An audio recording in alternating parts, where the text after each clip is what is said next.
దేవునికి మహిమ కలుగునుగాక. ప్రభు పేరట మీ అందరికీ వందనాలు, శుభాలు. మరణాత బాగున్నారా? మీ అందరూ క్షేమముగా ఉన్నారని తలంచుచు మన ప్రభువును రక్షకుడైన యేసుక్రీస్తు యొక్క దివ్యమైన నామమున మీ అందరికీ శుభాలు తెలియపరుస్తున్నాను. ప్రియులారా, ఈ దినము సాయంకాల క్రమం కొరకు ప్రార్థన చేసుకుందాం. దేవుడు మనకిచ్చిన ఆదిత్యను బట్టి ప్రార్థన. సర్వోన్నతుడా, సర్వాధికారి అయిన మా దేవ, నీకు వందనాలు, స్తుతులు, స్తోత్రాలు. మరొక పర్యాయం ప్రభా, నీ పాదములు ఎదుగు చేరి నిన్ను స్తుతించే భాగ్యం, నిన్ను ఆరాధించే భాగ్యం మా అందరకు అందించి నడిపించిన మా ప్రభా, నీకు స్తోత్రాలు చెల్లిస్తున్నాం.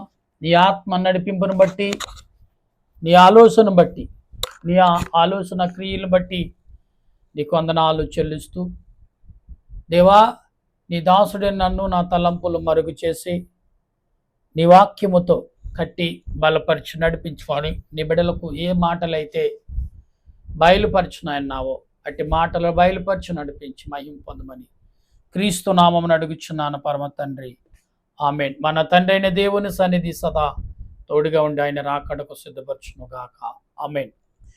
ప్రభునందు ప్రియా దేవుని బిడ్డలారా,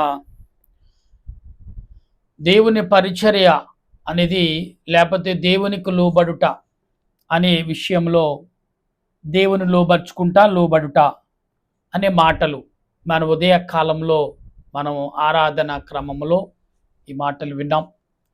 అయితే ఈ సాయంకాల సమయంలో ప్రభు సెలవిచ్చిన మాటలు మనం ఒకసారి గ్రహించినప్పుడు, ప్రభు ఏవైతే నీకు నాకు అందిస్తున్నారో అట్టి మాటల విషయాల్లో కొన్ని మాటలు మనం గ్రహించినప్పుడు, దేవుడు అందించిన ఈ మాటలన్నీ కూడా మనం గమనిస్తూ ఆలోచించే వారమై ఉండాలి.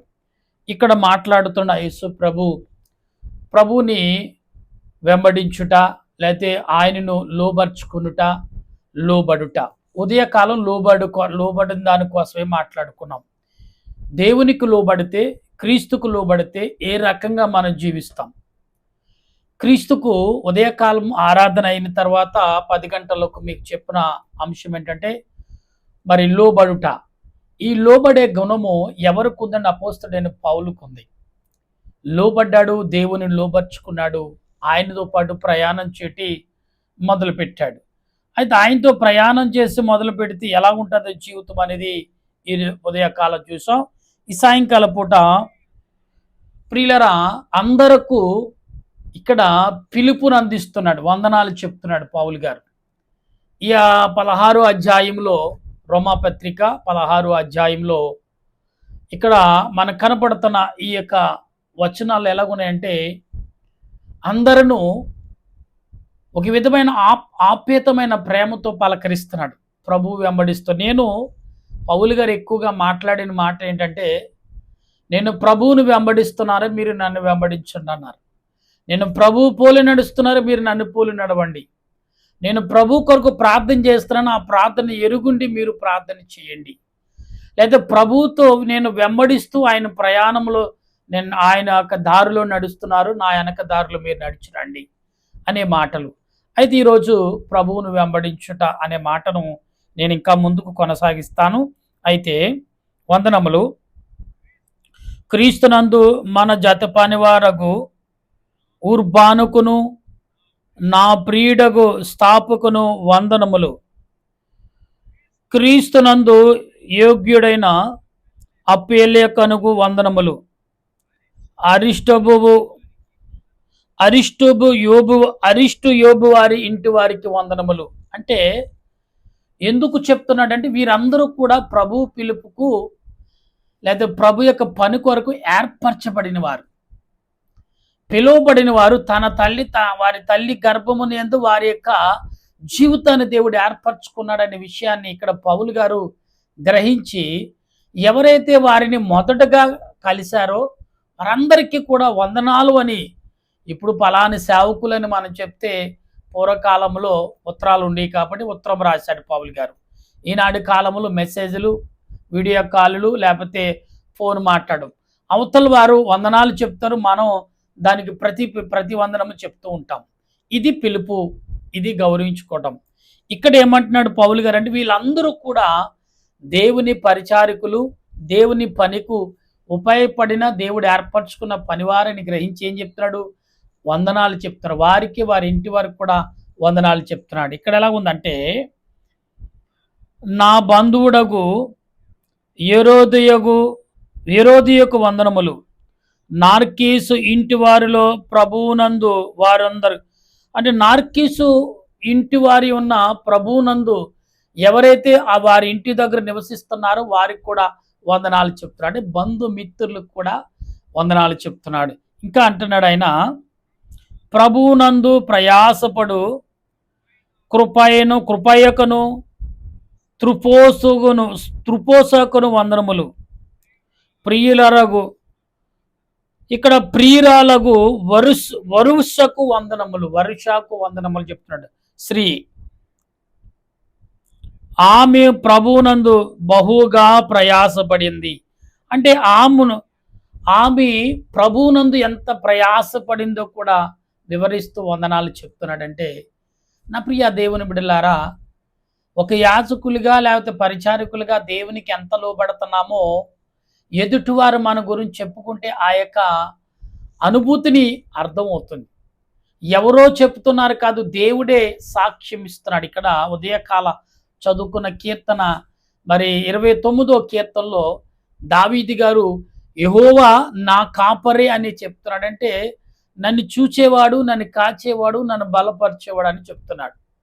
అంటే ఈ ఉదయ కాలంలో దేవుడు ఎందుకు లోబడమని చెప్పాడు? అపోస్తలుడైన పౌలు గారు ఎందుకు లోబడ్డాడు? పౌలు గారిని ఎందుకు దేవుడు ఎంచుకున్నాడు అంటే, దేవుని బిడ్డలారా, అందుకే మనం అంటాం, మనం నీవు నేను తలంచుకుంటే దేవుని పరిచర్యకు వచ్చిన వాళ్ళం కాదండి. నీవు నేను తలస్తే దేవుని వాక్యాన్ని వినే మనుషులం కాము. అది ఏర్పాటై ఉండాలి. ఇవాళ నీ ప్రార్థన రాత్రనక పగలనక ఒక దర్శనాలు, కళలు, లేకపోతే మరొక రకంగా నీకు కనపడుతున్నాయంటే అది నువ్వు అనుకుంటే వచ్చేది కాదు.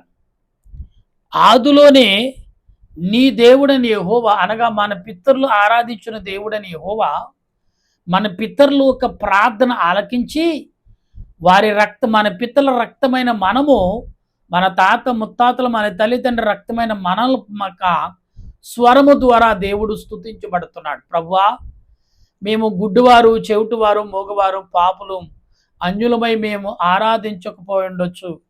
అయితే మా పిల్లలు ఎవరినైనా నువ్వు వాడుకో ప్రభు అని ఒకవేళ ప్రార్థన చేశారేమో. అందుకే ఈ రోజున ఇలాగా నా మట్టుకు నేను, మీ మట్టుకు మీరు, అనేక రకాలుగా సేవకులుగా, పరిచారికులుగా మీరు అనుకుంటే, నేను అనుకుంటే, మా తల్లిదండ్రులు అనుకుంటే జరిగేది కాదు. ఒక తరం అనుకుంటే జరిగేది కాదు. 4 తరాల ముందుగా అనుకుంటే, లేదా 7 తరాల ముందుగా తలంచుంటే అది కార్యం అంట 7 తరాలలో ఎప్పుడైనా జరగొచ్చంట. అవునండి, 7 జన్మలు ఉంటాయంట. ఆ మాట పలికిన ఆ మనిషి ఆ 7 జన్మములో ఎప్పుడైనా ఏ క్రియగానా, ఏ రీతిగానే ఎవరి రక్తానైనా ఆయన ఎంచుకుని వారి బిడ్డల రక్తాన్ని, ఆ రక్తములో ఒక రూపాన్ని కలిగించి ఆ రూపాన్ని వాడుకుంటాడంట. స్వరమును వాడుకుంటాడన్న, ప్రార్థన వాడుకుంటాడట, అతని మాటలు వాడుకుంటాడంట. అనేకుల కొరకు ప్రార్థించే పనిముట్టులుగా నిలబెడతాడనేది ఈ లేఖనాన్ని బట్టి మనం గమనించాడు. అపోస్తలుడైన పౌలు గారు రాజ్య పరిపాలన చేస్తారు. రాజుల కుటుంబంలో పుట్టినవాడు. వాళ్ళు పుట్టికే పరిపాలనలో పుట్టినవాడు. అంటే అపోస్తలుడైన మరి ఎవరంటే బెంజమిను యొక్క సమస్తములో, అంటే బెంజమిను యొక్క రక్తమును పంచుకు పుట్టిన, అంటే దావీదు యాకోబు యొక్క సంతానము కలిగిన కుమారుడిగా ఇక్కడ కనబడుతున్నాడు. ఎవరు? అపోస్తలుడైన పౌలు. అయితే ఇక్కడ అంటున్నాడు, ఉంచబడిన రూపునకు కూడా వందనములు, అతని తల్లికి వందనములు, రూపికి తల్లికి కూడా వందనములు. ఆమెకి అందరికును తల్లి, పసుకులకును, లెగోనులకును, ఎర్మేనుకును, పత్రోకును, హెర్మాదుకును, వారితో కూడా ఉన్న సహోదరులకును వారితో కూడా ఉన్న సహోదరులకు వందనములు. పిలోలోకును యూలియాకును నేరియాకును అతడు సహోదరికిని ఒలుంబాకును వారితో కూడా ఉన్న పరిశుద్ధులందరికీ వందనములు. పవిత్రమైన ముద్దు పెట్టుకుని ఒకరికొకడు వందనములు చేయుడి. క్రీస్తు సంగములన్నీ మీకు వందనములు చెప్పుచున్నది. సహోదరులారా, మీరు నేర్చుకున్న బోధకు వ్యతిరేకముగా భేదములను ఆటంకములను కలగజేయ వారికి కనిపెట్టియుండుడని మిమ్మలను బ్రతిమాలుకొనుచున్నాను. ఇక్కడ ఈ వచనాల్లో ఈ రోమాపత్రికలో ఈ యొక్క రోమాపత్రికలో సుమారు 4 సార్లు బతిమాలాడు ఆయన. ఈ అధ్యాయంలో ఈ వచనాల్లో ఈ గ్రంథములో 4 సార్లు బ్రతిమాలినట్టుగా చాలాసార్లు బ్రతిమాలుతున్నాడు ఆయన. మిమ్మల్ని ఎవరిని కూడా కనిపెట్టండి, అంటే ప్రార్థన చేయండి, అందరి కోసము ప్రార్థన చేయండి. కొత్త కొత్త పేర్లు ఆయన ఎవరైతే ఆయనకి పరిచర్య కొరకు దేవుడు చూపించాడు, వారి యొక్క బాగోగుల కొరకును, వారి రాకపోకలకును, వారి పరిచర్య కొరకు, వారి సంఘాల కొరకు పౌలు గారు ప్రార్థన సూచనలు చేసిన వాడై ఉన్నాడు. ఎందుకంటే రాజు కుటుంబంలో అనుభవంతో ఎదిగిన వాడు, అదే గాలిలో జీవించిన వాడు కాబట్టి అదే వాతావరణంతో దేవుడు ఎంచుకున్నాడో ఏమో తెలియదు, కానీ దేవుడు ఎంచుకున్న తర్వాత పౌలు గారు మాట్లాడే ప్రతి మాట పరలోకమును దేవుని దగ్గర అందుకున్న మాటలా కనబడుతున్నాయి. ఎందుకంటే పౌలు గారు ప్రభుని స్వయముగా చూశారు. ఎలాగా ఆయన మహిమతో ఎంత ప్రభావం కలిగి ఉన్నాడో వర్ణించలేకపోయాడు పౌలు గారు. వర్ణించలేక ప్రార్థన మాత్రమే చేశాడు. పౌలు గారు వర్ణించడానికి ఆయన శక్తి సరిపోలేదు, అందుకాబట్టి వర్ణించలేకపోయాడు పౌలు గారు. ఈరోజు మనం అందరం కూడా వర్ణించటకు అవకాశం ఉంది. ఎలా వర్ణించాలో పౌలు గారు మనకు చెప్తున్నారు. అయితే ఇక్కడ అంటున్నారు చూడండి, ఏమనంటే ఇక్కడ మాట్లాడే ప్రతి మాట కూడా ఆత్మ సంబంధమైన మాటలుగా మనకు పాల్గొనుచున్నాను. వారిలో నుండి తొలగిపోయిడి, అట్టి వారును మన ప్రభువైన క్రీస్తుకు కాక తమ కడుపునికే దాసులు. వారు ఇంపైన మాటల వలనను ఇచ్చకములైనను నిష్కపటులైన మనసులను మోసపురుచుచెదరు. మీ విధేయత అందరికీ ప్రచురమ గనుక మిమ్మల్ని గూర్చి సంతోషించుచున్నాను. మీరు మేలు విషయమై జ్ఞానులను, కీడు విషయమై నిష్కపటులై ఉండవలెనని కోరుచున్నాను. ఇక్కడ చాలా జాగ్రత్తలు చెప్తున్నాడు పౌలు గారు. ఎవరితో ఎలా నడవాలో, ఎవరితో ఎలా మాట్లాడాలో, ఎవరితో ఎలా ప్రవర్తించాలో కూడా పౌలు గారు చెప్తున్నాడు. నా ప్రియ దేవుని విశ్వాసులారా, దేవుని సంగమ, ఆత్మీయులారా, ఆలోచనకర్త ప్రియులారా, దేవుడు ఈరోజు నీతో మాట్లాడుచున్నాడు. ఏమని మాట్లాడబోతున్నాడు, ఏమని ఉచ్చరించబోతున్నాడు అనే విషయాన్ని మనం కనుగొన్నప్పుడు ఆయన అంటున్నాడు, సమాధానకర్తయగు దేవుడు సాతానును మీ కాళ్ళ కింద శీఘ్రముగా చితకగొట్టును. సాతానును, వాడి గుంపుని మీ చేతులకు అప్పగిస్తానంటున్నాడు. ఎంత భాగ్యం అండి ఇది. సాతానేమో మహాబలవంతుడు, రూపము లేపన నీ రూపం కలగలుపుకుని వాడు నీ మీద ప్రభావం చూపించి అంత బలవంతుడిని నీ కాళ్ళ కింద తొక్కమంటున్నాడు ఆయన. అదే దేవుని యొక్క లోబడటం. దేవునికి లోబడితే, దేవుని లోబర్చుకుంటే ఎంత బలం వస్తుంది, ఎంత శక్తి వస్తుంది, ఎంత సౌందర్యం, ఎంత ఆత్మీయత మనకు పెరుగుతుందని ఆలోచించండి ఒకసారి. దేవుడు మాట్లాడుచున్నాడు. అయితే ఇక్కడ అంటున్నాడు ఆయన, త్రొక్కించును మన ప్రభు అయిన యేసు క్రీస్తు కృప మీకు తోడయుండును గాక. నా జతపనవాడుగు తిమోతి, నా బంధువులకు రూపయ, ఇక్కడ నా జత పనివాడైన తిమోతి, నా బంధువుడైన రూతు అనే మాటను సోసుపత్రు అని వారిని మీకు వందనములు చెప్పుచున్నాను. అంటే బయటి వారు చెప్పే వందనాలు కూడా ఈయనే సాగనంపుతున్నాడు. పలాను వారు మీకు వందనాలు చెప్తున్నారు, పలాను కుటుంబం వారు, పలాను పరిచయ సేవకులు మీకు వందనాలు చెప్పారు అని ఉత్తరములు రాస్తున్నాడు ఆయన. బస్సర్ ఎంత లోతైన మర్మంతో రాస్తున్నాడు. ఇలా మనం నేర్చుకోవాల్సింది ఎంతో ఉంది ప్రియులారా. కానీ నేర్చుకున్నది మనం కొంచెమే. ఆవగింజ 4 భాగాలు చేస్తే దాంట్లో ఒక భాగం కూడా పూర్తిగా నేర్చుకోలేం. మనం అంతా వచ్చు అంటున్నాం, అది చాలా రాంగ్. ఇక్కడ పౌలు గారు మాటలు వింటే మతిపోతుందండి. పౌలు గారు ప్రభువుని మహిమను చూసిన వాడే ఎంతగా తగ్గించుకుని ఆయన వర్ణించుటకు భయపడ్డాడు. ఎక్కడైనా రాంగ్గా పొరపాటుగా వర్ణిస్తానేమో అని భయపడి పౌలు గారు చాలా జాగ్రత్తగా మాట్లాడుతున్నాడు. ఏమని మాట్లాడుతున్నాడు ఇక్కడ? రాసిన ఎత్తియు అను నేను ప్రభువునందు మీకు వందనములు చేయుచున్నాను. నాకును యావత్తు సంగమునకును ఆతిథ్యమిచ్చి గాయు మీకు వందనములు చెప్పుచున్నాను. ఈ పట్టణమపు ప్రధానరుడుగు ఎరుస్తకు సహోదరుడుగు వర్తును మీకు వందనములు చెప్పుచున్నాను. మన ప్రభువైన యేసుక్రీస్తు కృప మీకు తోడయుండును గాక. సమస్తమైన అన్యజనులు విశ్వాసమునకు విధేయులగునట్లు అనాది నుండి రహస్యముగా ఉంచబడి ఇప్పుడు ప్రత్యక్షపరచబడిన మర్మము. ఇక్కడ చూడండి, ప్రత్యక్షపరచబడిన మర్మము ఇప్పుడు అంటున్నాడు. ఇప్పుడు ప్రత్యేకపరచబడిన మర్మము అంటే దాచబడిన మర్మం బయలుపరుస్తున్న మర్మంగా చెప్తున్నాడు. అయితే దేవుని ఆజ్ఞా ప్రకారము ప్రవక్తల లేఖనము ద్వారా వారికి తెలుపబడి ఉన్నది.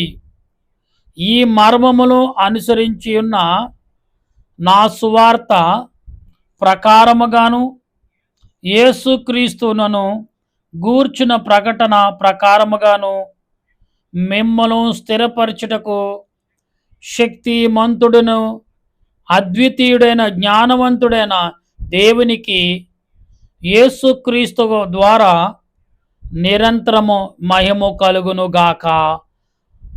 ఆమె. ఇక్కడ ఎంతమందికి చెప్పాడు సరా వచనాల్లో పౌలు గారు ఎంతమంది అయితే దర్శించాడో, ఎంతమంది అయితే అతను తెలుసుకున్నారో, అతను ఎంతమంది అయితే మాట్లాడాడో అందరు పేర్లతో సహా ఉత్తరాలు రాస్తున్నాడు.